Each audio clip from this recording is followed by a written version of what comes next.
You'll never leave me. You're too weak, my wife mocked. When I confronted her about her love affair, I proved her wrong. I recorded everything, filed for divorce, and watched as her affair fell apart, and the man she chose over me vanished without a word. Hey, Reddit! Thought I had a solid marriage. Good job, stable life, everything on track. Then I found out my wife wasn't just working late, she was building a double life behind my back. Before I get into how it all blew up, let me start from the beginning. I'm Ryan, 33, and I work in product management at a mid-sized tech company. Been married to Hannah, 31, for 6 years.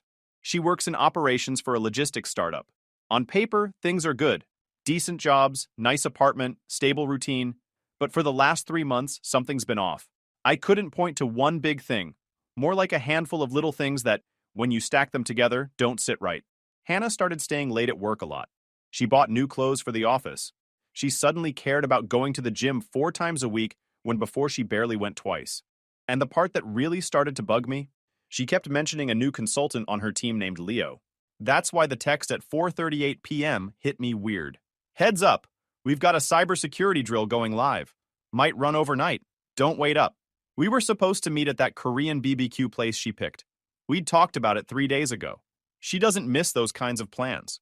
And if she ever has a mandatory work event, I hear about it for weeks in advance. This one, nothing. And overnight, logistics companies don't run all-night security drills. I knew that because I build software for them. I typed a reply, got it. Hope it's not too boring, but deleted it. Something about the message felt like it wasn't meant to hold up under questions. At 5:02, my smartwatch buzzed. Evan, my next-door neighbor, had shared access to his Ring Cam with me months ago after we both had package theft problems. His unit faces the main entrance to our building, so it catches everyone coming and going. This time, it caught Hannah. Timestamp, 4:27 p.m. She walked out the main door in a black dress, heels, hair done like she was heading to a rooftop event. Not a corporate drill. Small purse in hand, not her work laptop bag. She stood at the curb for about 20 seconds before a blue Tesla pulled up. She opened the passenger door, laughed, and got in. They pulled off before the camera got a clear shot of the driver. I watched the clip twice, then a third time. It didn't match the story she'd texted. She'd left before sending that message. And she wasn't dressed for work.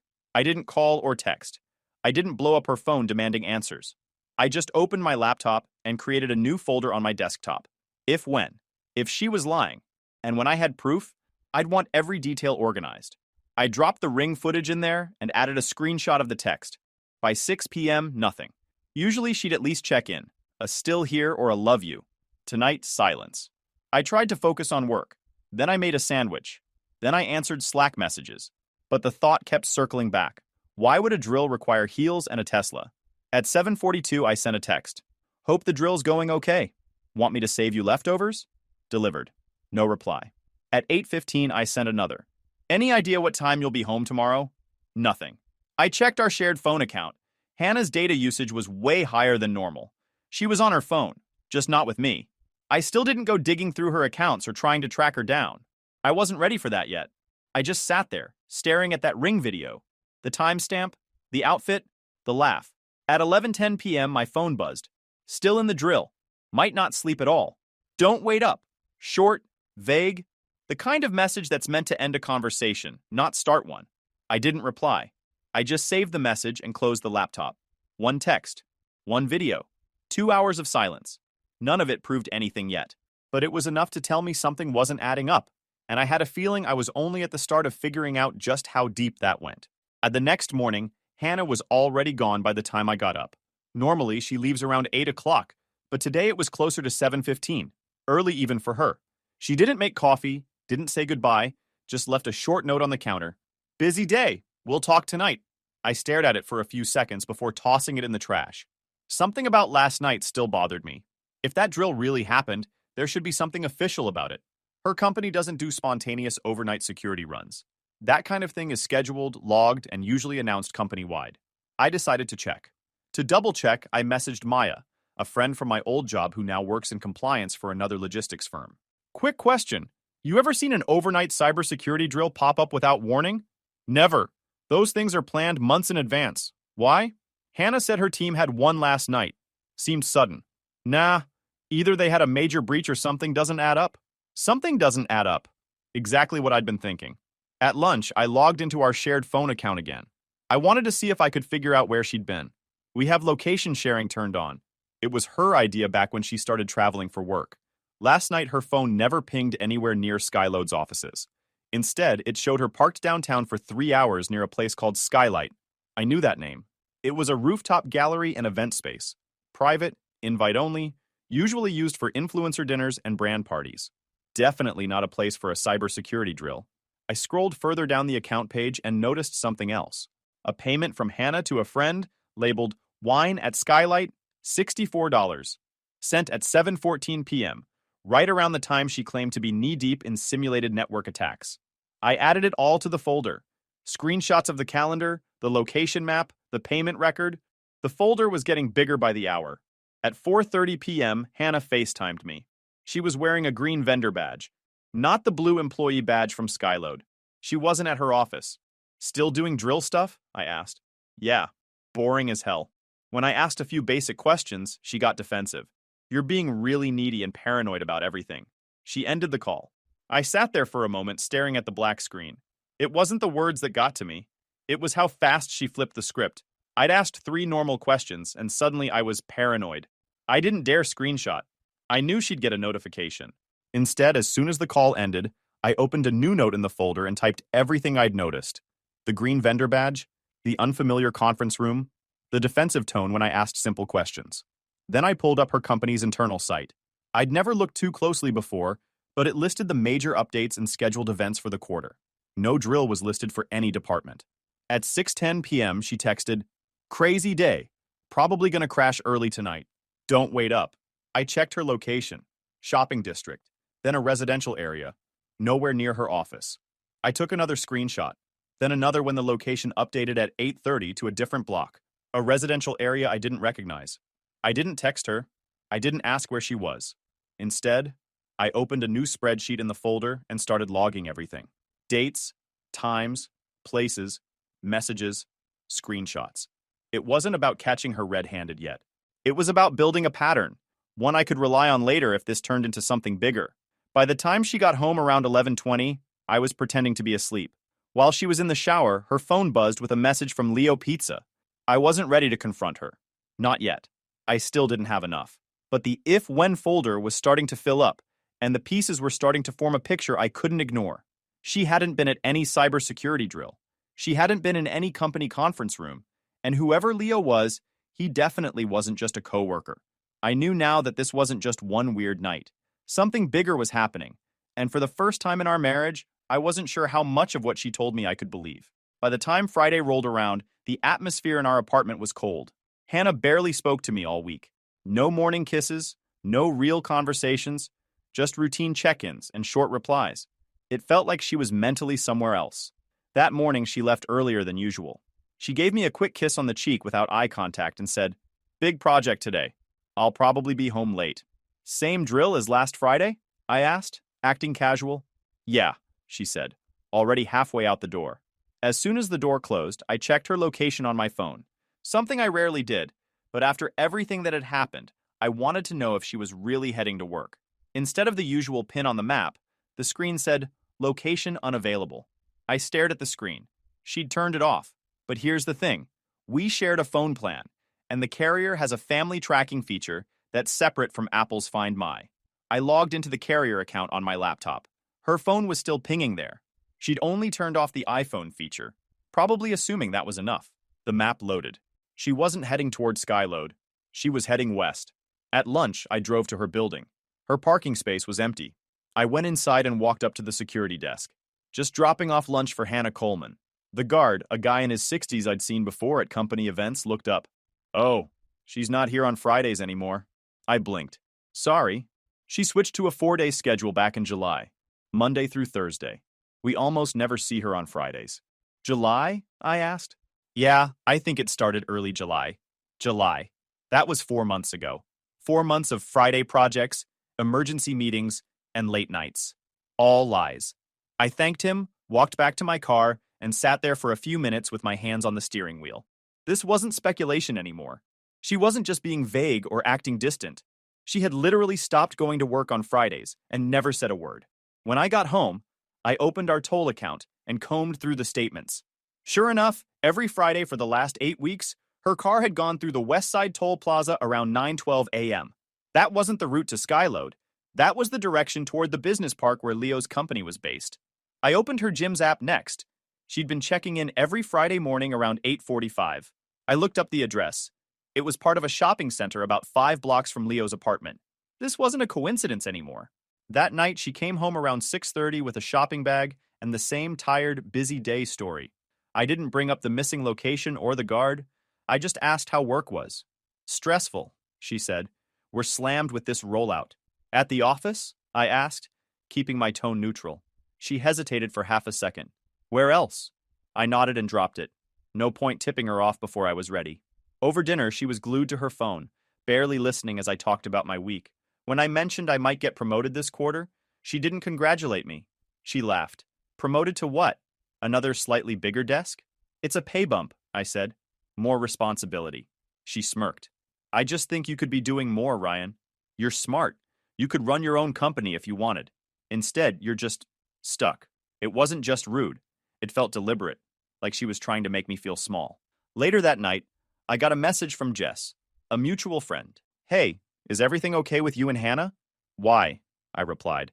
She's been saying you're getting controlling. That you check her phone, track her location, and freak out about her coworkers. I stared at the screen. I hadn't checked her phone once. The only location tracking was something she set up years ago. And the only coworker I'd even mentioned was Leo, the guy she brought up every other conversation. She also said you've been distant, like emotionally unavailable. I didn't reply. I didn't need to. It was obvious now. She wasn't just lying to me. She was rewriting the story before it was even told. She was laying the groundwork to make me the problem. When she came to bed that night, she rolled over without a word. I stared at the ceiling, thinking about the guard, the toll logs, the gym check-ins, and now Jess's message. It wasn't just one lie. It was a system of lies. She had stopped going to work on Fridays. She was going out of her way to hide her location. And she was telling people I was controlling, all while I was still trying to give her the benefit of the doubt. That night, I realized something important. She wasn't just sneaking around. She was preparing for the fallout. And if she was already rewriting the narrative, I had to be ready with facts. Because this was only going to get messier from here. By the following Friday, I had stopped wondering if something was going on. I knew. What I didn't know was how deep it went, or how long it had been happening. That was the part I needed to figure out before I made any decisions. I didn't plan anything special that day. I went to work like normal, answered emails, joined meetings. But the one thing I didn't do was text Hannah. I wanted to see how she would handle a Friday without me asking where she was. At 8:46 a.m., a gym notification popped up on my phone. Hannah had checked in. The same gym 5 blocks from where Leo lived. That was the third Friday in a row. Around 9:20, our toll app sent a usage alert. Her car had passed through the West Side Plaza again. Routine. Predictable. Around lunch, I made a decision. I drove to the business park where Leo's company was based. I wasn't planning to confront anyone. I just wanted to see if her car was there. I found a coffee shop across the street, parked, and sat by the window with my laptop open like I was working. I sat down with my laptop, ordered a black coffee, and started reviewing a report. About 30 minutes later, I saw her. Hannah. Same black tote bag. Same gym clothes she'd worn to work. She wasn't rushing to a meeting. She wasn't on a work call. She was walking calmly toward Leo's building, looking down at her phone, smiling. I watched her disappear into the lobby. I didn't follow. I didn't try to peek inside. I just noted the time. 12:07 p.m. By 1:45, she reappeared. Different clothes now. Casual jeans and a loose sweater. She hadn't left the house in that morning. She crossed the street and ducked into a bakery before heading toward the main road. If I hadn't been there already, I might have never seen it. But now I had confirmation. Her Friday meetings were happening in a residential building, not an office. When I got home that night, I didn't confront her. I opened my laptop and added the details to my growing log. Gym check-in, toll time, arrival time, exit time. Then I started searching for more information. I found Leo's company website easily. Buried in one of the project pages was a PDF press release with a photo of their senior consultants. There he was. Same guy Hannah had shown me once in a group photo. I clicked through his LinkedIn. It was mostly work stuff, but the part that caught my eye was his email address. The company domain matched one of the addresses that had appeared in Hannah's inbox months ago when I helped her set up her email on her new phone. I hadn't thought much of it then. Now it felt different. The next day, I spent the afternoon cleaning the apartment. While organizing a cabinet in the office, I found a folder with some of our financial paperwork. Tucked in the back was something that didn't belong. A printed email from a divorce attorney dated early August. It wasn't addressed to me. It was from Hannah, asking about property division and joint accounts. The date was 10 weeks ago, more than 2 months before I'd even started noticing anything strange. I read it twice. She had been planning to leave me before I knew there was a problem. That night, I didn't sleep much. I wasn't angry, just focused. If she was already thinking about leaving, I needed to know exactly where I stood. I started printing everything I'd collected: text messages, toll statements, location logs, gym check-ins, screenshots of social media posts. Nothing dramatic, just information. Sunday afternoon, while she was out running errands, I called a close friend who worked in family law. I didn't mention cheating. I just asked what steps I should take if I ever needed to protect myself financially. He gave me a list: secure personal accounts, make copies of important documents, and document everything. I had already done most of it without realizing. By the following week, my approach had shifted. I stopped speculating. I stopped asking questions she could lie her way out of. I didn't argue when she made passive-aggressive comments. Instead, I answered with short, calm replies and made sure every inconsistency was documented. And deep down, I knew this was only the surface. If she was already contacting lawyers before I even knew there was a problem, there was a lot more she wasn't telling me. And sooner or later, I was going to find out. By the middle of the next week, I knew enough to stop pretending. The toll records, the gym check-ins, the empty parking spot, the FaceTime slip-ups, the coincidence at Leo's building, even the lawyer email I'd found in our office. It all lined up. What I didn't have was Leo's own confirmation. That part came easier than I thought. His company email was public, listed on the website under Consultants. I sent him a message from my personal account, short and direct. Leo, this is Ryan Coleman. I'd like to meet. Just a conversation. No drama, no threats. Coffee or beer, your choice. I think you know why. He didn't reply right away. 2 days later, I got a short email back. Ryan, I'm free Friday after 3. Java House on 12th Street, 20 minutes. It wasn't much, but it was enough. Friday came, and I walked into the coffee shop 10 minutes early. He was already there, sitting by the window in a fitted sweater and that consultant-polished look. Clean haircut, new shoes, expensive watch. The kind of guy who wanted people to know he was doing well. He looked up when I approached. Ryan? Leo? We shook hands. His grip was firm but cautious. I sat across from him. Thanks for meeting. No problem. He leaned back. So, what exactly are we talking about here? I didn't waste time. You and Hannah. He shifted, but he didn't deny it. He just rubbed his jaw and said, All right. You came straight out with it. I don't want games, I said. I know where she's been every Friday. I know about the gallery, the apartment, the gym. I'm not asking if it's happening.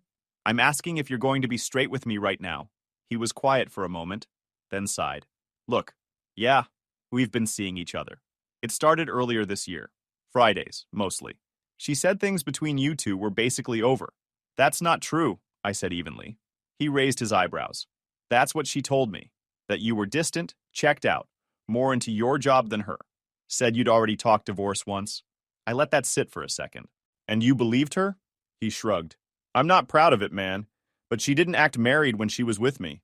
She made it sound like you guys were done and she was just waiting to file. I leaned forward.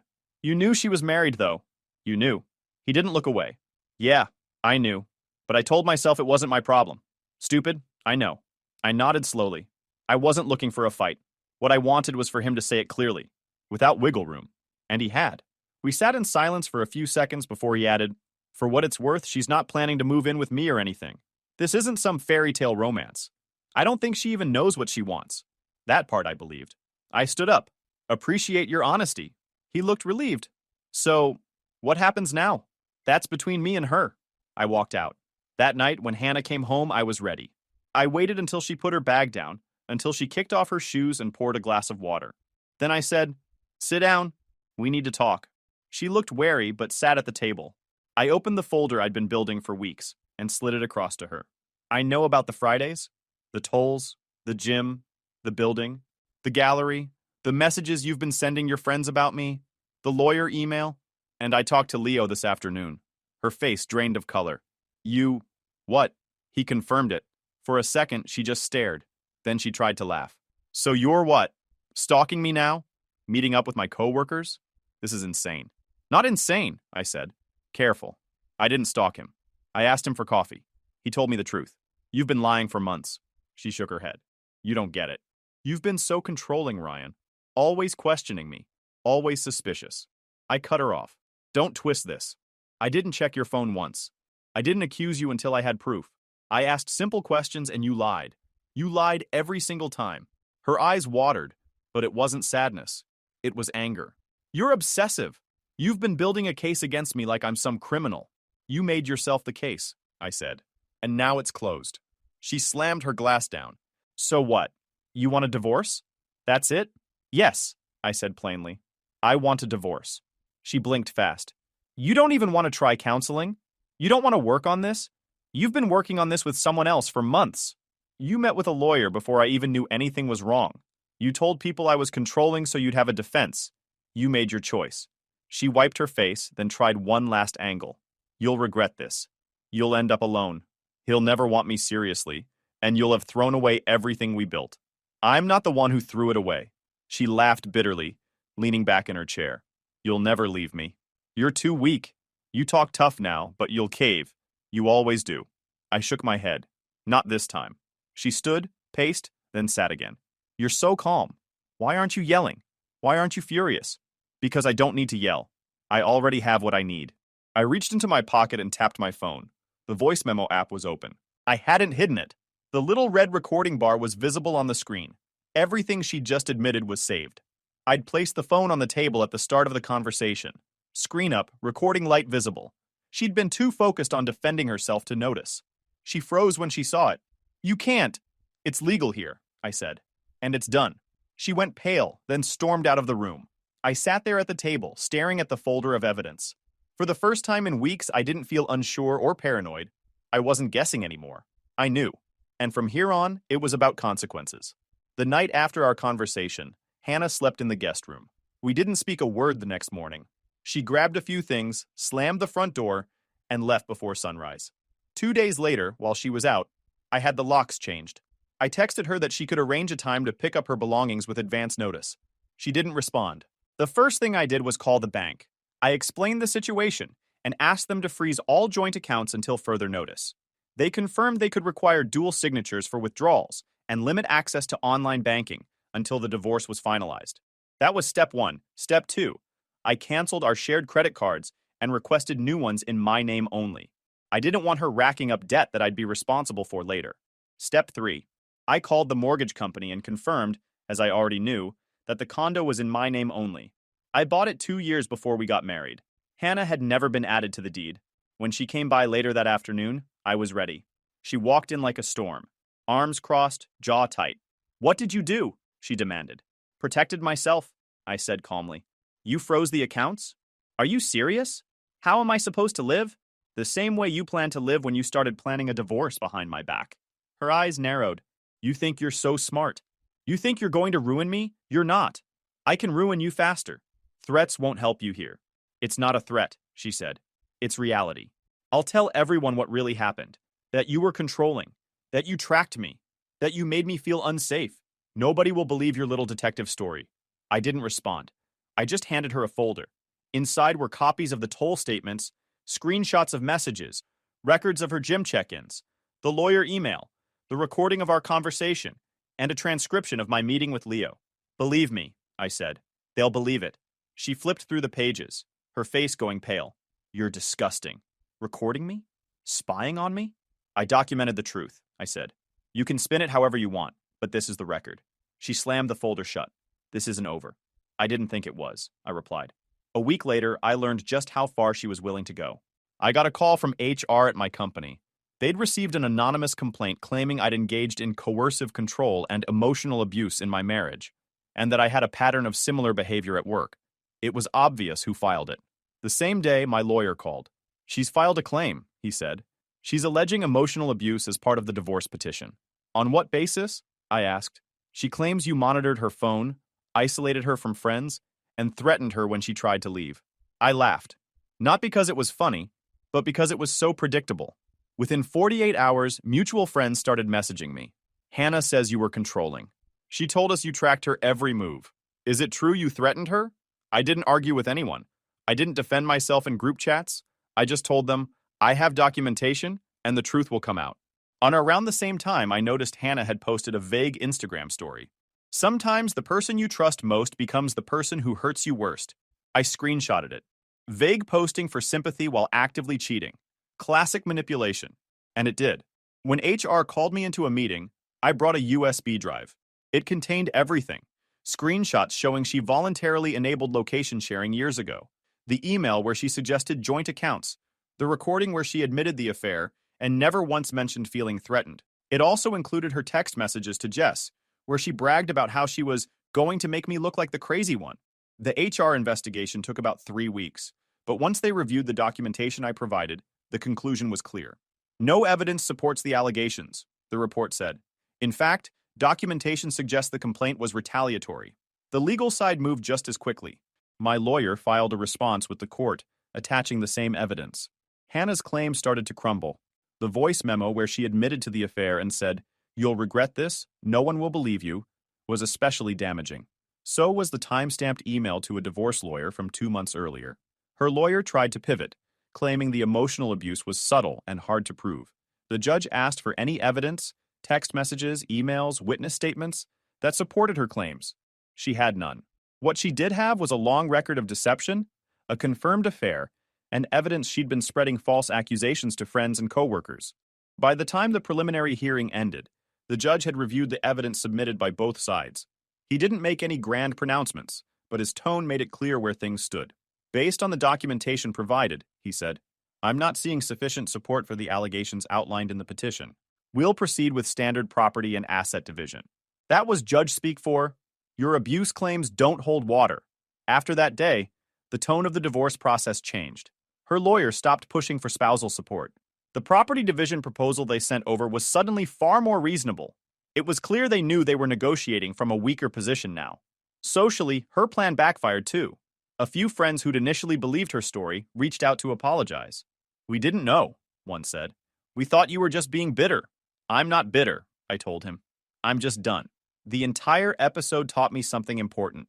People who lie don't stop lying just because they get caught. They lie harder.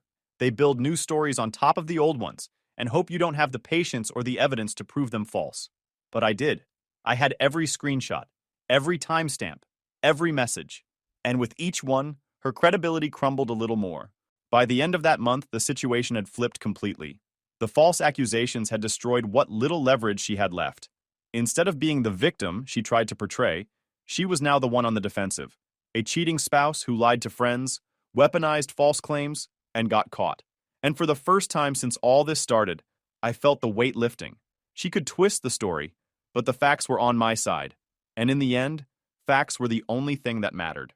6 months after everything exploded, I signed the last page of the divorce papers with a steady hand.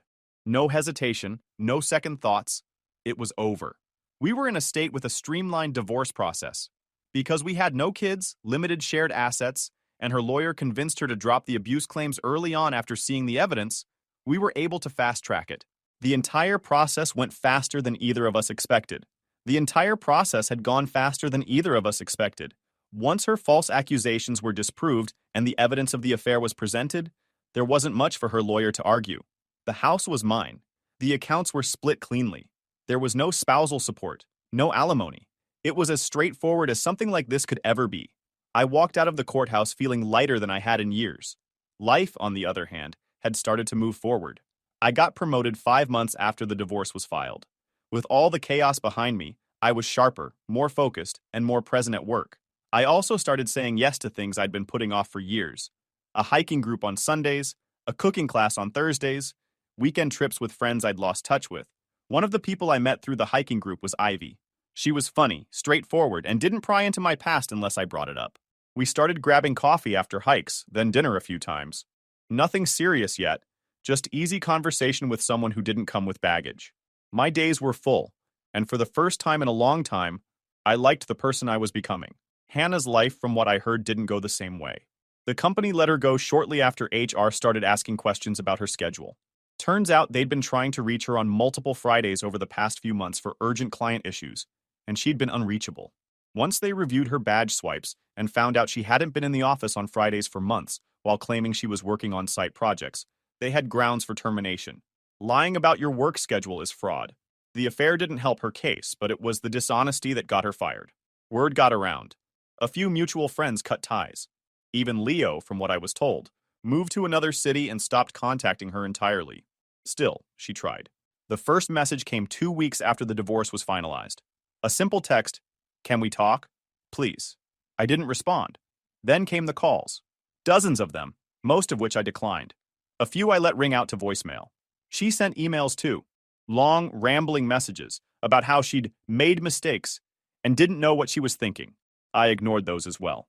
One evening, just as I was getting home from work, I saw her car parked across the street. She was sitting inside, staring at the building. When she noticed me, she got out and started walking over. "Ryan, please," she said, her voice trembling. "Just give me 5 minutes." "I don't have anything to say," I replied, unlocking my door. "Please," she said again, stepping closer. "I know I messed everything up. I know I don't deserve forgiveness. But I need you to hear me." I sighed and leaned against the doorframe. "You have 5 minutes." She took a shaky breath. "I ruined everything. I see that now. I lied. I cheated. I tried to make you the villain when you didn't deserve it. I don't even recognize the person I became. I didn't speak. I wanted her to keep going. I've lost everything," she continued, tears streaming down her face. "My job, my friends, my reputation, all of it. And the worst part is losing you. You were my home. You were my best friend. And I threw it all away." "You did," I said quietly. "I thought Leo loved me," she whispered.